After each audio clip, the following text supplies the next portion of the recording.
imprescindível para assegurar o serviço postal em todos os municípios brasileiros. Os remédios de alto custo, os livros didáticos, enfim, são e chegam ao conjunto do país pelos Correios. E o Brasil discutir a privatização dos Correios, uma empresa que o lucro dela vem de menos de 10% dos municípios. Os outros municípios não têm retorno financeiro, mas ali estão os Correios. Ali estão os Correios. E eu me pergunto se uma empresa privada que vier a assumir os Correios, se ela vai trabalhar em municípios que não têm retorno financeiro. E a nossa Constituição é muito clara. Ela diz que é obrigação da União assegurar o serviço postal. Os Correios têm excelência de qualidade. É uma empresa premiada em vários aspectos. Tem um dos serviços postais mais baratos de todo o mundo. E privatizar os Correios é estar na contramão dos grandes países do mundo inteiro. Se nós olharmos onde os Correios são totalmente privatizados, nós vamos ter por volta de 8 países. Somado todos esses países, nós não vamos ter uma extensão territorial que se equipare à extensão territorial do estado do Mato Grosso. Portanto, os Correios representam soberania. É uma empresa de logística fundamental neste momento. Vai se entregar essa empresa para um Amazon da vida? Para uma empresa que não tem compromisso com o Brasil? Os carteiros carregam o Brasil no ombro. E estão em todos os lugares deste país, percorrendo às vezes milhares de casas de domicílios por dia, para exercer uma função fundamental. Deixar os Correios pertencente ao povo brasileiro é questão de soberania nacional, como também a Eletrobras, que esse parlamento teve a ousadia, e aí me lembra Nelson Rodrigues quando diz: o absurdo está perdendo a modéstia. Nós estamos vendo isso todo dia com as posturas do presidente da República, corrupto e genocida. O absurdo definitivamente perdeu a modéstia. E esta casa que aprovou a privatização da Eletrobras tem que ter uma posição de assegurar a soberania que pressupõe educação e meio ambiente. O que o senhor espera que mude agora, secretário, principalmente depois da vitória dos apoiados, dos presidentes da Câmara e do Senado, que são apoiados pelo Palácio do Planalto? O senhor imagina um cronograma, quer dizer, a gente pode ter alguma empresa privatizada em 2021, e aí eu me refiro a Eletrobras, Correios, como é que vai andar agora? Eu não tenho dúvida que vai andar, Amanda. Acho que as declarações recentes dos novos presidentes das casas nos mostram que eles não vão interditar o debate. Qual que é o problema que a gente tinha até hoje? Primeiro, muitas empresas dessas 20 que eu comentei não precisam de autorização legislativa para que a gente possa desestatizar, né? Então, essas empresas nós já colocamos no processo. Então, esse ano a gente vai ter, por exemplo, o Porto de Vitória, né? Inclusive ontem foi audiência pública, vamos ter Transurb, que é o sistema de mobilidade de Porto Alegre, vamos ter CBTU Belo Horizonte. Então várias empresas que não carecem de esforço legislativo serão desestatizadas esse ano.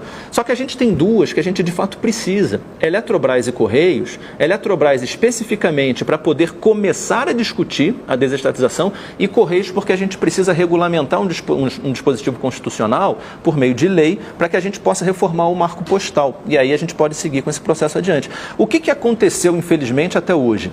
O projeto de lei que nos permitia começar os estudos, não é nem que nos permitia privatizar, é que nos dava o direito de colocar a bola em campo e começar o debate. Ele não teve, até hoje, indicação de um relator e de um presidente da comissão. Então, o presidente da Câmara, ele decidiu unilateralmente não nos deixar debater aquele assunto. Então, agora a gente vai ter o direito de botar a bola em campo e debater, trazer argumentos, trazer números. Eu não tenho dúvida que a gente vai conseguir trazer a discussão para um nível muito alto e levar até o final desse ano o processo de desestatização da Eletrobras e dos Correios, que trazem externalidades monstruosas para o Brasil, muito positivas. Só a Eletrobras, ela tem um investimento represado de 9 bi por ano. Não é justo com os nossos filhos, com a próxima geração, privá-los de um investimento desse tamanho, enquanto a gente tem tanta gente precisando de emprego no Brasil, só porque, por uma decisão ideológica, a gente acha que não tem que caminhar com aquilo. Então, eu não tenho dúvida que com argumentos e fatos a gente vai levar esses projetos adiante. Secretário, pegando esse gancho, eu tenho alguma fixação em relação aos Correios, em relação à privatização dos Correios, eu sempre insisto nisso. Primeiro porque é ineficaz quem está nos assistindo e tentou, por exemplo, enviar qualquer coisa durante a pandemia, provavelmente ou não recebeu ou recebeu com um enorme atraso. Os Correios também foram foco de esquema de corrupção. O mensalão foi descoberto a partir dos Correios. Tanto que a CPI chamava CPI dos Correios. Qual é o prazo que a gente pode imaginar para que os Correios de fato estejam privatizados e também qual é o modelo em gestação?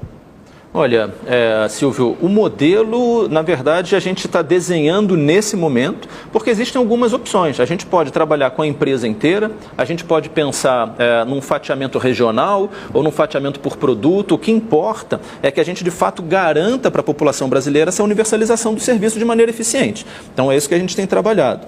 O horizonte temporal que a gente espera é final desse ano ou, no máximo, primeiro trimestre do ano que vem, porque realmente a gente precisa desse choque. No momento onde o e-commerce explode, como é que a gente se priva de ter realmente um instrumento com essa potência à disposição de toda a população brasileira? Então é importantíssimo. E aí o choque de eficiência vem como uma externalidade muito positiva que a gente coloca. Então você comentou sobre o mensalão, né? Para piorar a situação, você vê, os Correios, eles diminuíram o seu patrimônio líquido em mais de 3 bilhões de reais no último ano. Então uma empresa que tem um ativo de 14 bilhões de reais tem hoje um patrimônio líquido de 100 milhões de reais, porque eles detonaram o patrimônio líquido, eles corroeram a empresa ao longo dos últimos anos, né? Para piorar, você também teve um avanço no fundo de pensão, no Postales. Então, o que aconteceu nos governos anteriores foi meteram a mão no bolso do carteiro. Então, quando você vê, o sindicato ele é contra a privatização, talvez algumas pessoas até sejam, mas veja, dentro de uma empresa que sofreu com o roubo dentro do seu próprio fundo de pensão, não é possível que não exista uma visão pró-privatização, né? Lembrando que quando a gente pensa nas empresas que já foram privatizadas até hoje, olha a Embraer, olha o caso da Vale, né? A Vale tinha 15 mil funcionários antes de ser privatizada, hoje tem 70 mil. Então a Embraer hoje é uma referência global de tecnologia, de eficiência. Então o que aconteceu em termos de geração de emprego, né, e eficiência das estatais depois que elas foram privatizadas foi enorme. Então quem defende aquela empresa, quem defende os funcionários que lá estão, a valorização daqueles funcionários, não pode ser contra a privatização. Fora as denúncias do uso dos Correios em campanhas eleitorais, também teve isso, né? Olá, pessoal. Recebi interpelação judicial feita pela Associação dos Profissionais dos Correios para que eu me abstenha de promover declarações sobre os Correios. Pedido como esse é uma forma de tolher o meu direito de manifestar, de opinar e de me expressar, que é garantido constitucionalmente. Não se pode cercear um debate sobre a privatização da empresa. E todas as vezes que eu me manifestei em relação ao tema, sempre foi com base em fatos públicos e notórios. Para se ter uma ideia, é a única estatal que tem convênio com a Polícia Federal. É isso mesmo. São tantas as fraudes, desvios e corrupção que se fez um convênio com a Polícia Federal. Só para lembrar, os Correios foram o berço do mensalão durante o governo petista. Recentemente, a Polícia Federal deflagrou a segunda fase da Operação Postal Off, que investiga mais fraudes nos Correios. Defendo e continuarei a defender a privatização dos Correios. A empresa é hoje uma entregadora de pacotes, já que ninguém mais escreve cartas. E compete deslealmente com a iniciativa privada, pois possui isenção tributária. Privatizando os Correios, acabaremos com privilégios, corporativismo e corrupção. Privatizar os Correios é reduzir o tamanho do Estado. Privatizar os Correios é desonerar o cidadão pagador de impostos. Os Correios possuem hoje um rombo de 11 bilhões no Postales e outro de 3,8 bilhões no plano de saúde. Pessoal, o Estado tem que investir na qualidade de vida do cidadão. Nós não temos que ter um Estado empresário.